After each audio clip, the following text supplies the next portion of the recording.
Hello, thanks for joining me today. We're going to talk about buying out an estate and refinancing to do so. Sometimes people get that confused, like they're purchasing the home. Let's say you have a parent or another close relative that has passed away and has left you the property as in their will, and maybe you're the only person who's going to be receiving that property, and then you need to get the mortgage in your name. So once you've taken possession of the property, then you can refinance that to into your name, and hopefully there's enough equity there for you, so that way the terms are going to be beneficial for you. But in many instances, what it is that the person who's looking to refinance the property is not the only person who the property was willed to.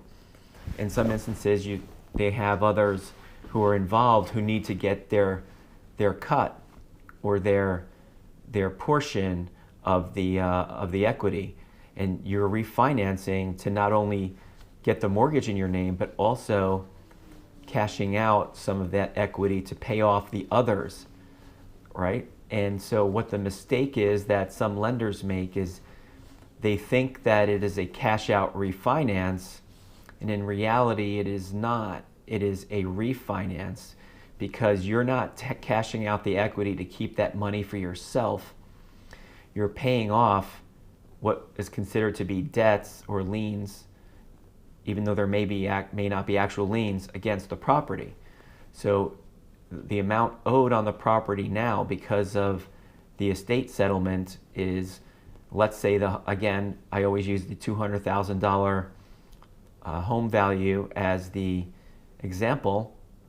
Let's say there's a $200,000 home value, and the amount owed on the property is $50,000, and it's you and yourself and another person. You yourself. Yeah, there's two of you. There's you and two of your siblings who are looking to split the equity.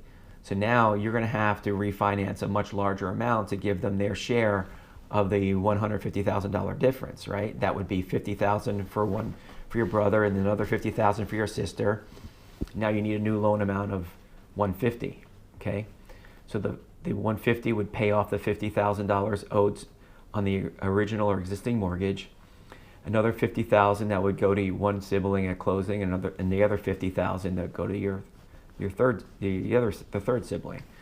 So in other examples, that would be considered a cash out refinance of $100,000, but this is not, and it should not be treated as such. It is a rate and term refinance.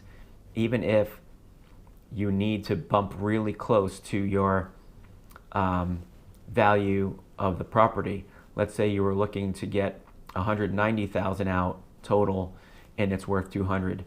That would still be considered a rate and term refinance. You can do that as an FHA loan, for example, because you are less than 96.5% loan to value ratio. You can do that without it considered to be a cash out, because if it's cash out, you'd be capped at 80%.